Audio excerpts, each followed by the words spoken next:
In this tutorial, we will show you how to calculate time differences in Excel. Let's take the example of the first scenario. Here, we have two time entries, and we want to find out the time difference between them. For that, we can simply subtract the start time with the end time. Right is equals to C3 minus sign B3.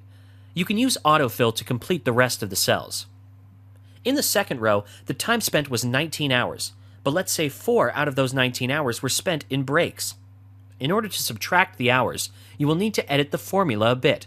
Write minus sign 4 divided by 24. If we write only 4, it will be counted as 4 days, not 4 hours. That's why we need to divide it by 24.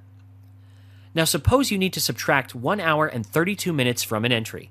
For that, edit the formula by adding a minus sign to it and write 1:32 in inverted commas. Now let's suppose that a machine was out of order for a few days. What if you want to find the number of hours the machine was out of order for, but all you have is the date when it stopped functioning and when power was restored? For that, write is equals to K4 minus sign K3. But that's not all. Notice that the output shows the number of days, not number of hours. For that, right-click on the cell and select the Format Cells option. Now click on the Time option and select the 7th option from the top.